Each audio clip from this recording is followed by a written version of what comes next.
Well, hello, evolutionaries. Welcome to this week's episode. And I have Scott Hindman from Three Guys Green, and he's going to talk to us about the issues in the produce industry. And all of this really revolves around the environment. So, is very important. And so, I'm really excited to have, hey, Scott, how are you doing? I'm doing great. Thanks for having me. Excellent, excellent. So, there's some real issues with the way things are set up in the produce industry right now. You want to tell us a little bit more about that? Well, one of the things that people don't realize is that most of our produce is being imported from California and southern United States, and they're going through a pretty crazy drought right now. And some of the issues that they have down there really do affect Manitoba because as far as we are away from there, by the time the product gets to us, it's either not as good of product quality or it's really expensive because everybody else has had an opportunity to buy it. So that's where we're sitting right now. Well, that's interesting. But so it's really expensive, but isn't there another issue with it? I keep hearing stuff about the longer the produce has been from the farmer's garden to the person who's going to consume it. Doesn't this reduce its amount of really health-wise the benefits that you're getting from the food itself? Yeah, definitely. One of the things that people are also learning and is the nutritional content of produce can lose up to 30% within the first 3 days of after being harvested. So in Manitoba, if we're getting produce that's been shipped for over a week, we're pretty much guaranteed to have considerable loss of the nutrition. And that way, if we were able to produce here in Winnipeg or in Manitoba, we would be able to get it closer to the date of harvest, even within hours sometimes. Right. Yeah. So then it would be right fresh from you guys to your consumer. Absolutely. Well, that makes a lot of sense to me. So the nutritional value, of course, is key here. And of course, in Manitoba, this becomes very difficult in the winter. So how does three guys green deal with that? So one of our main products that we have is uh, is our microgreens that we sell to direct to consumers as well as to restaurants. And the microgreens themselves, although they're small, they have a crazy amount of nutrition in them. Studies have shown upwards of 40 times the nutrients of mature broccoli, for example. It's one of the things that we like to talk about is an ounce to ounce kind of a comparison. And broccoli, 1 ounce of microgreens is roughly the value of a 16 ounces of florets. So just a Wow. crazy amount of nutrition in such a small amount. And we sell those weekly to our customers locally here in Winnipeg.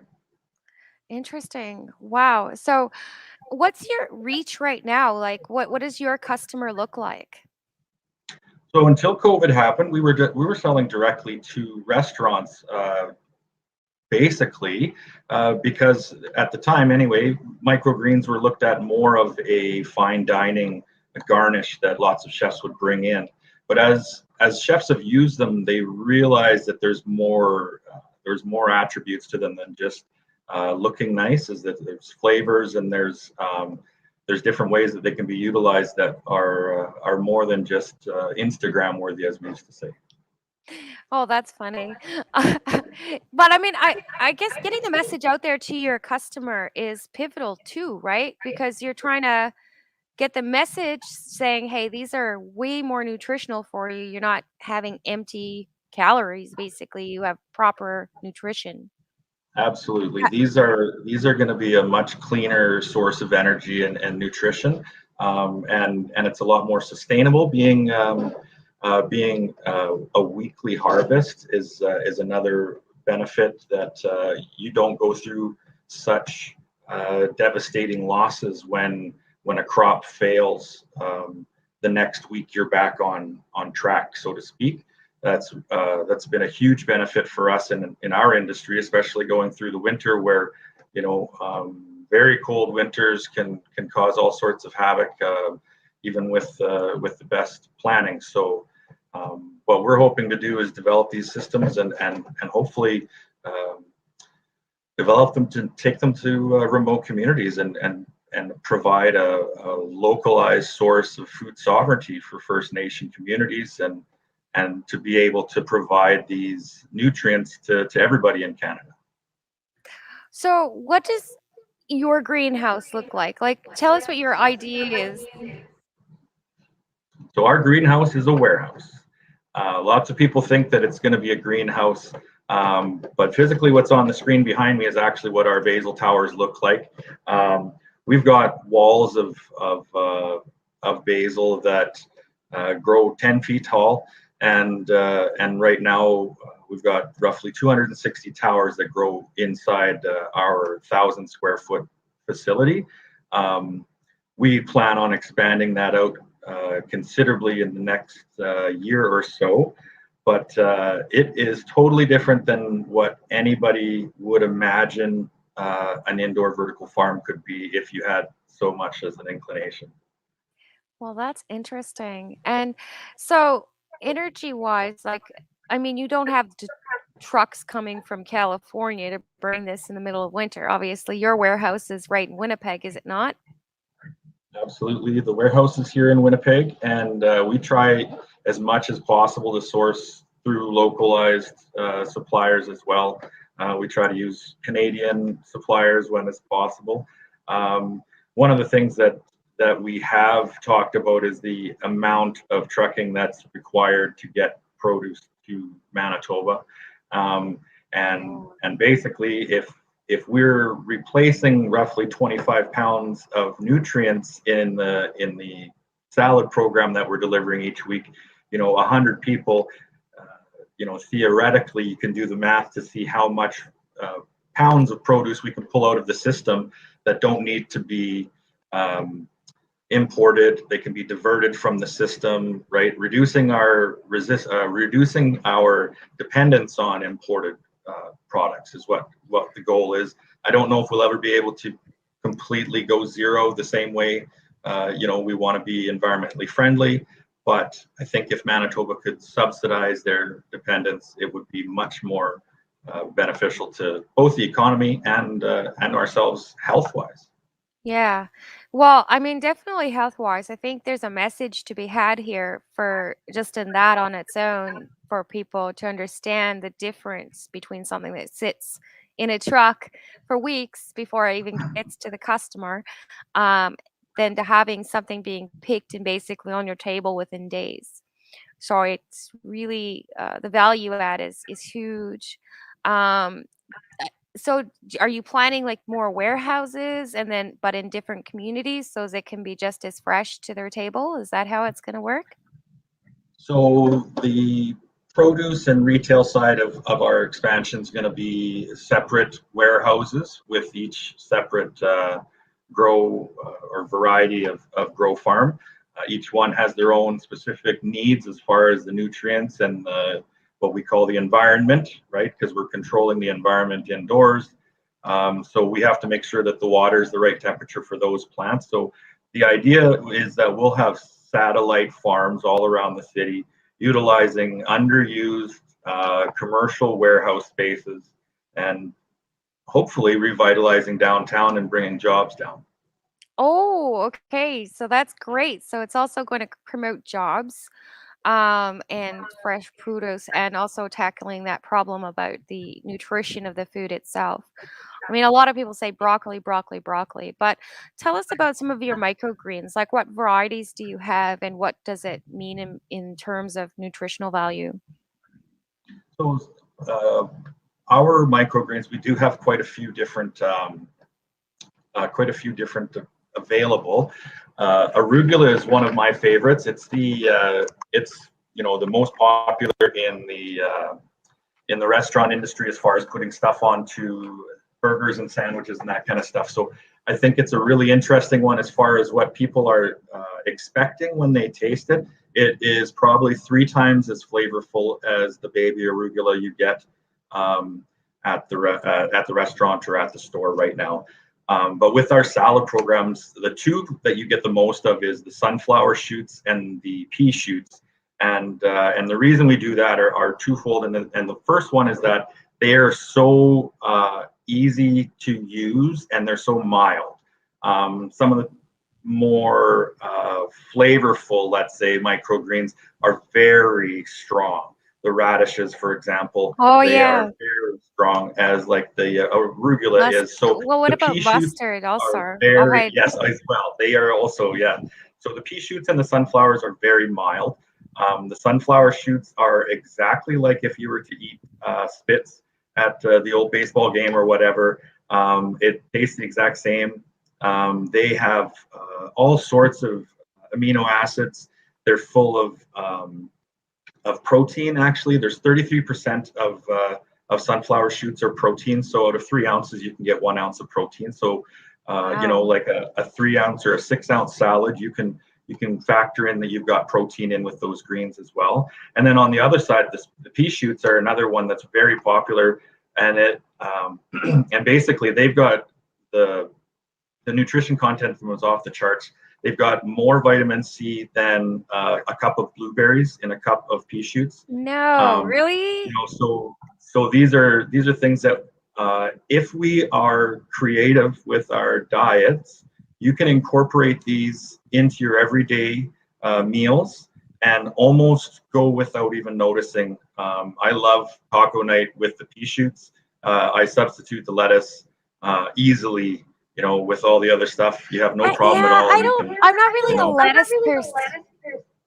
I don't really like lettuce. I love the shoots, all different kinds, but the lettuce I find is very empty for me. Doesn't have any that's actually one flavor. of our campaigns was forget the lettuce, right? Yeah, and I Because don't all do the the chemicals buns are when I certain. go out. So, like, when I'm getting a burger or something, I ask for like just the burger, and they're always Yeah, like, lettuce wrap? No, I don't want your lettuce. Don't waste the lettuce on me. yeah. I'm going to take it And off. we have local producers here in Manitoba as well, right? And we do encourage people to focus and support those local suppliers because we have some great local suppliers here in Manitoba, and maybe they're not full 365 operations like ourselves, but they operate for the most part of the year, and we do appreciate them and what they do for Manitoba. Oh yeah, absolutely. Absolutely.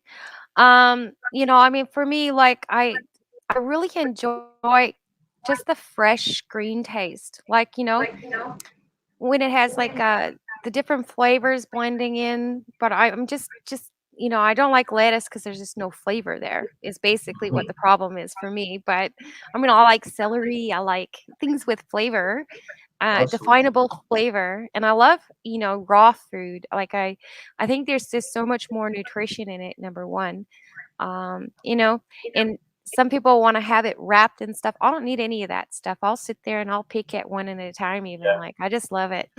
Yeah, But pea shoots and sunflower shoots are perfect for just snacking like that too. So, yeah, instead of getting, and it has a crunch, right? So, mm, all those fresh shoots always do. And if you can get it, like that. So it's kind of like the bean sprouts, guys. If you haven't had any of these other ones, kind of like that. And except for they all have their own unique flavors.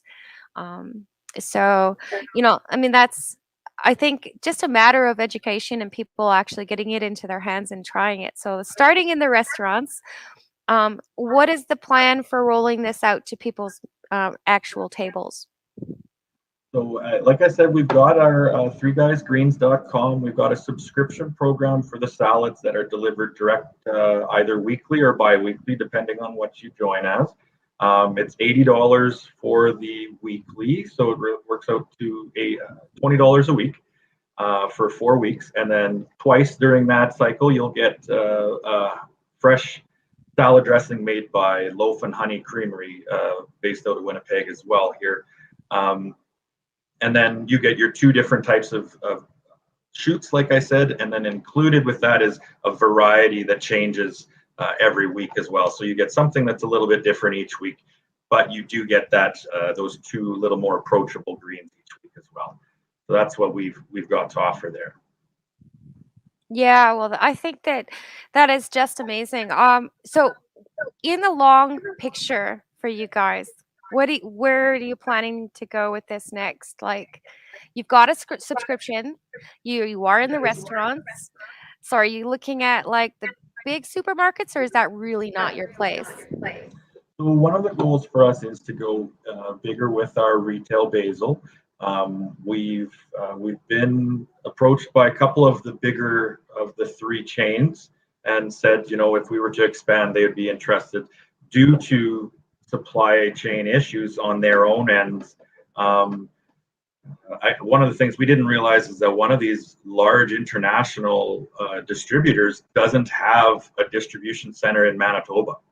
So they said literally everything that's coming to Winnipeg is coming from another province from that distribution center. So Oh, when you're talking about travel time and things like that, if something's not coming directly to Winnipeg, that's another day or two that it's spending in somebody else's warehouse. So it just adds to the challenges that the retail grocery stores are having too, because the same issue, everything is going up in price right now, packaging and transportation. So trying to find local sources is going to be really important for more than just the restaurants. I think that you'll see lots of these grocers are going to be going to a local and support as well. and actually, I mean, that begs the question: what happens if the trucks aren't running for a bit?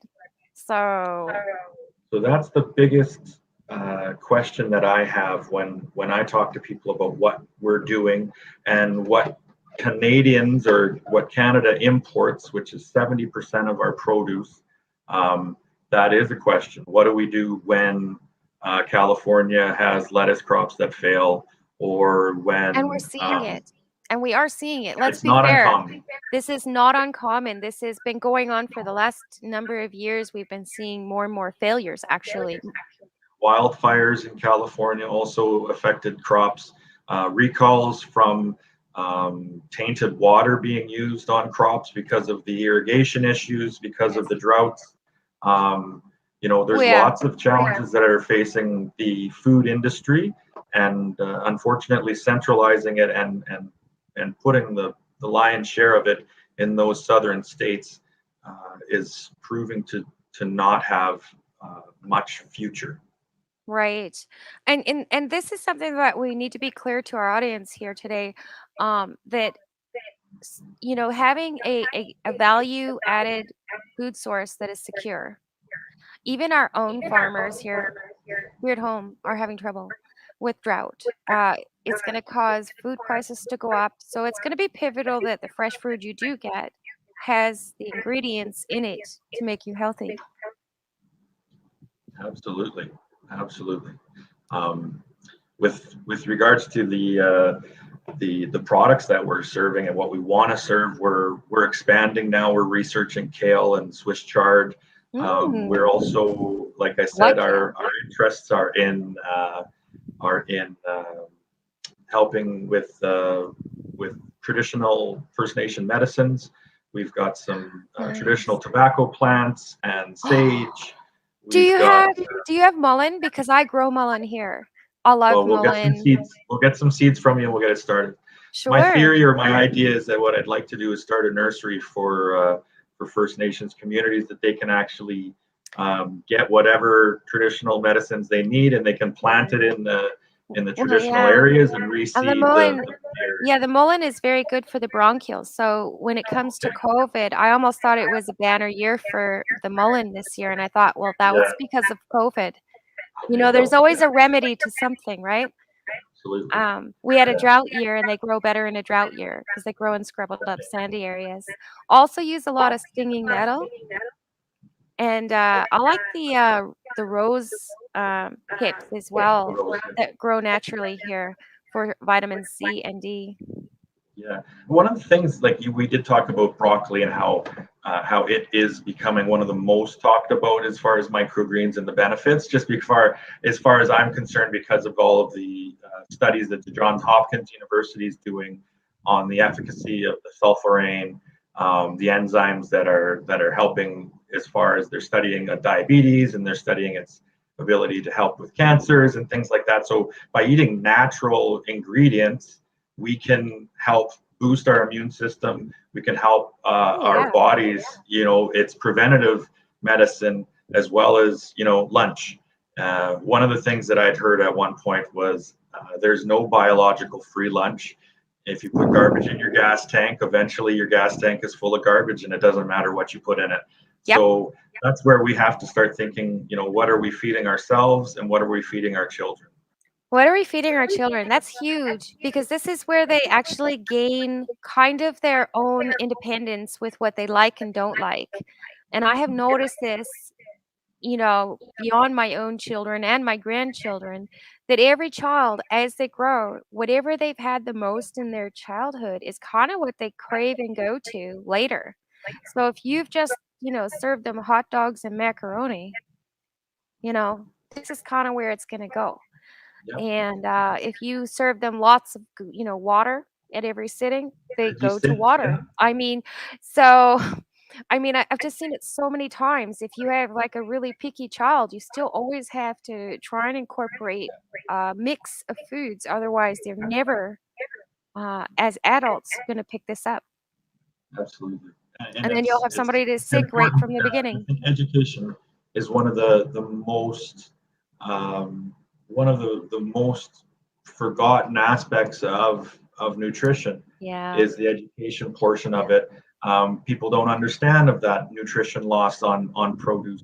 Yeah. Possibly somebody's a vegan and they're eating something that think is high in a good way, but instead they're actually you know I can tell you, taking I've in like lots seen, of sodiums yeah, or processed yeah, things. They think, well, because I'm eating a vegan diet, I'm eating yeah. healthier in this sense, and it You can do it, being but you uneducated about have it. to do it Yes, healthy, and I had met, vegans, that the big black smudges under their eyes, and they're tired because they're not getting the right nutrients, and it doesn't have anything to do with vegan, it's just how they're doing vegan. no, exactly. It's So, your diet, and it all comes down to your diet. One of the things that I thought was really, really cool about the studies that they're doing with the broccoli was that they're able to show that there is a I'm trying to think of the proper word. The children of mothers who have eaten microgreens could show a better resistance to cancers like prostate cancer and breast cancer based on studies that they've been doing.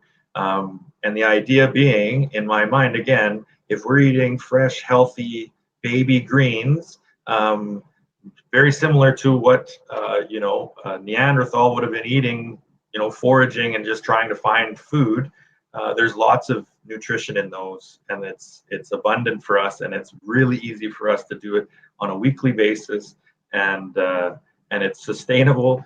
It uses 97% less water. There's no water runoff into any of the waterways, so you're not worried about any chemical spills and things like that, or anything that some of the traditional agriculture has challenges with. When you're talking about water consumption alone, I mean, the 3% is generally evaporation from the tanks. Otherwise, the weight of the water going into the system virtually turns into basil. interesting. Very interesting. So it's not really a whole lot of evaporation just because it's in a building. That's right. And the I've system runs all day long, so we I have are to break constantly harvesting. I have to stop you there, Scott. I would like to break for a sponsor message, but then I want to talk about more specifically this warehouse, greenhouse kind of concept because I think people don't understand it very well either.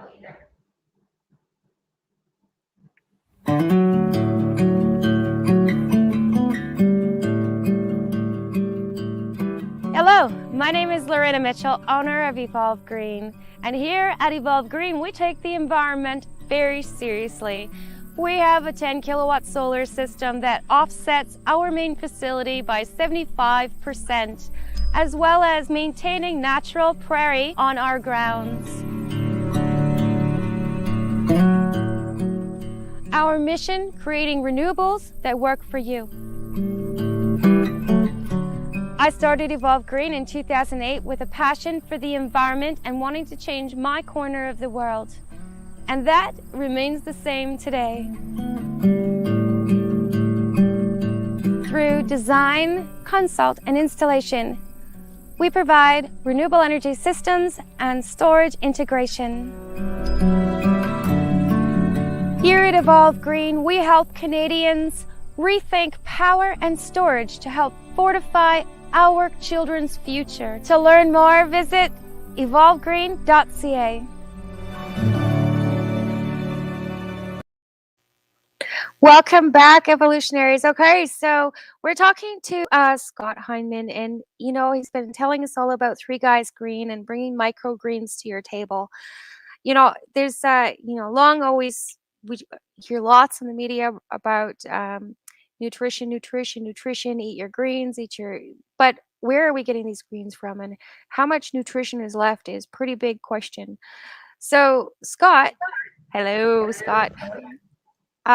We had been talking about the nutritional value, and so you do warehouse gardening for the microgreens. So let's understand that process just a little bit better. Yeah. So what we do is called controlled environment agriculture, CAE, and generally speaking, it's indoor hydroponics. So there were advances in the hydroponics in the last 15 years that that are really super convenient technology-wise. Automated timers have made things, really easy to set up a warehouse with a farm indoors. The challenges are making sure that your environment is controlled, right? So that's the biggest challenge for us, is maintaining that control, whether it's temperature, humidity, the water needs to be controlled. There's all sorts of factors that change the growth of the plants. So our farm has been designed to realize when it's getting too warm to turn on the fans, and if the tanks are low to fill the tanks, and those different types of automations. It's all controlled by computers, where 10 years ago it wouldn't have been possible to have as much automation as we have now. Wow, that's interesting. So they are able to maintain the nutritional value within the food itself, even though it's in a warehouse. Absolutely, it grows just like every other plant would. The nutritional content is the exact same as if it were to grow outside, and we're harvesting it usually on the Wednesday before the Thursday for delivery. So we can Nice. guarantee that it's going to last a long time on the shelves. Well, that's excellent. So in your system, you're not subject to drought, are you? You're No, we're not. fortifying the food process, so it's exactly the same cost today as it is tomorrow because you can control those costs. Absolutely, that too. We can control the cost throughout the year, and we can kind of get an average and understand, rather than the prices having to increase in the winter when costs increase. We can kind of average that out over the year, maintain the cost throughout the year, and it's a lot easier. In the future, we'll be planning on incorporating solar power as well, which will eliminate a lot of our draws as well. Yeah, well, I can definitely design something for you. But in all seriousness though, back to the original of the concept, but I'm just thinking about you're not subject to drought, you're not subject to bad weather for harvest time, and you can regulate your harvest time, and it's much quicker because you're using the greens, right? You're not using the full plant, it's the baby plants basically, right? That's right. So the I got that? microgreens are growing every week. We germinate them and harvest every week. They take roughly 2 weeks to grow, so we've always got two different crops in the systems. And then our basil farm is operating on what we call a conveyor system, so we continually harvest from one end to the other, and then replant as we go. But what's really crazy is that in the middle of February, when it's minus 40 out, you walk in and the basil's perfectly green. You walk Nice. in and it's the middle of August and it's 45 degrees out and so humid that your shirt's stuck to you. And you walk into that farm and it feels like you're like 25 degrees is a beautiful day. You walk in, it's amazing. The Nice. smell on the days that we harvest, Oh, I can't wait. You um, have to give me you a know, tour. Oh my goodness. I yeah, can't it's even. amazing. Oh, I would love that. I would love that. Walking in, especially basil and certain other Yeah. ones too. It would just be incredible, incredible. I'm such a foodie though. Yeah. For good Wink. food though, not junk food. I like good foods. Like I like Indian foods. I like like the chutneys with lots and lots of Mhm. vegetables. Hindi foods that are primarily vegetarian. Well, I was a Um, chef for 20 years. I don't know if you were aware of that or not. I was not. Tell me about That's how we that. got into it originally. Was as a chef, I was subject to the price changes of produce in the middle of winter. You know, Yeah, um, I don't know if many people would recall, but there was times when like fast food places weren't putting tomatoes on their sandwich because the cost was too high, yeah, and that's something that often goes by quickly, and it's noticed, but it's kind of forgotten. yeah. But I didn't. These challenges that are coming are not going to be so few and far between, and they're going to be increasing challenges for them, and their problems create problems for us as Just a to get green consumer. onions sometimes. Yeah, Like it's been, especially through this COVID experience, holy smokes, I've seen half the shells missing. Varieties are not two or three of one kind of thing. It would be one if you're lucky.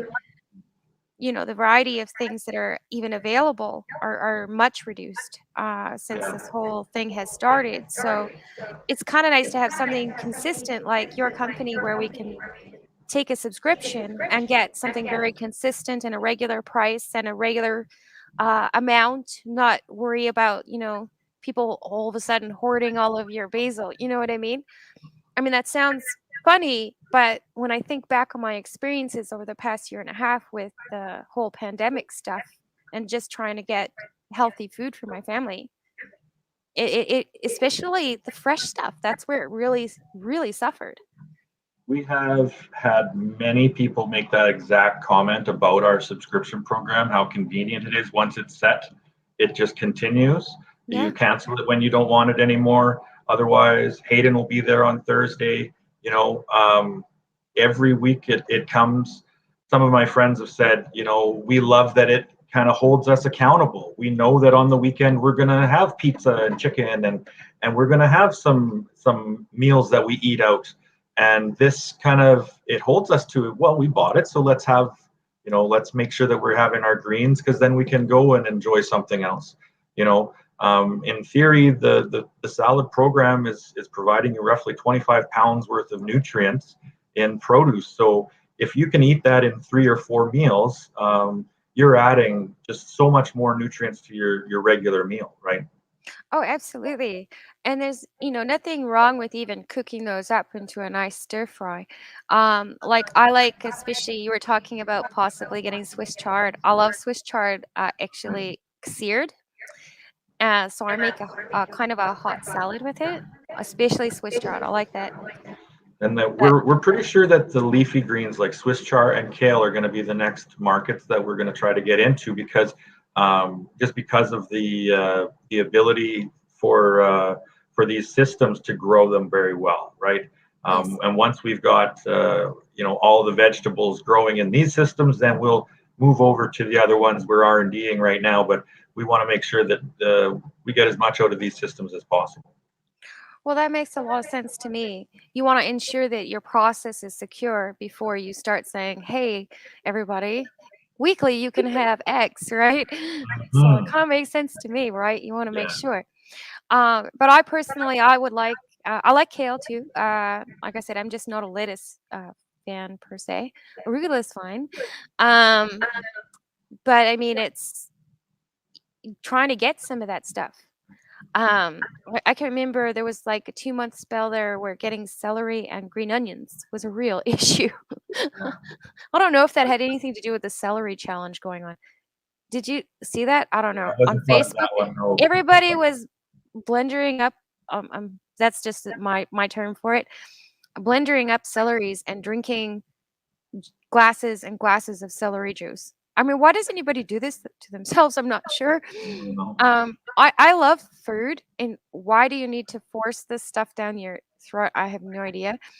To me, just eat it in nice portioned amounts, and you'll be doing great. Yeah, we talk about not wanting lettuce, and this kale that we're producing right now is so soft that you could easily use these leaves as lettuce instead. And it's going to have way more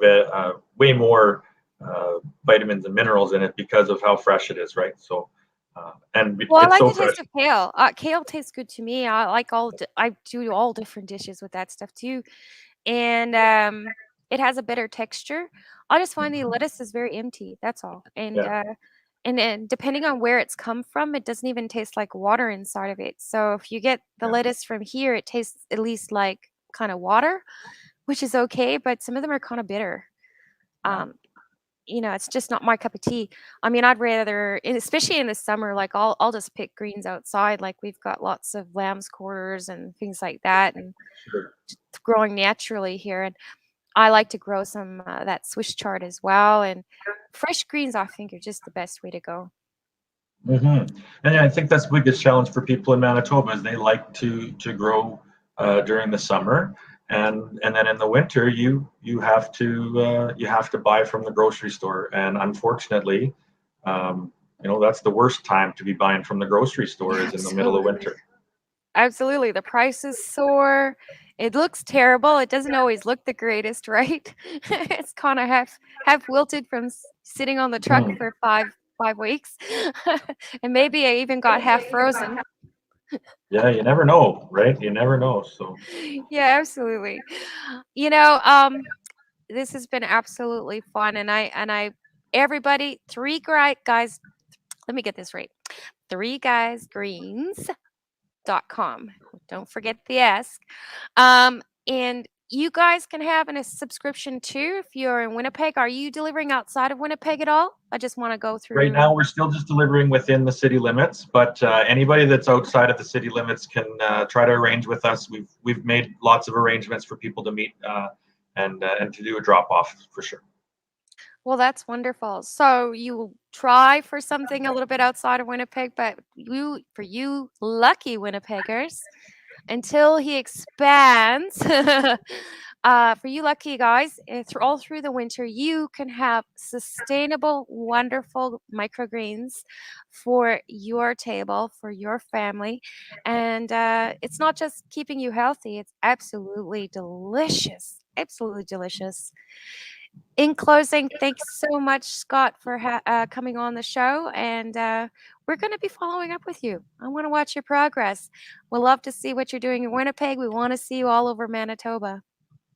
Thank you so much for having me. I appreciate it. Perfect. Well, that's it for today's show. It was amazing. I can't wait to see what these guys do. Three Guys Green warehouse gardening with microgreens that you don't have to worry about whether or not you're getting the nutrition you need. That's it for tonight. Thank you, evolutionaries. See you next week, Thursday at 8 o'clock.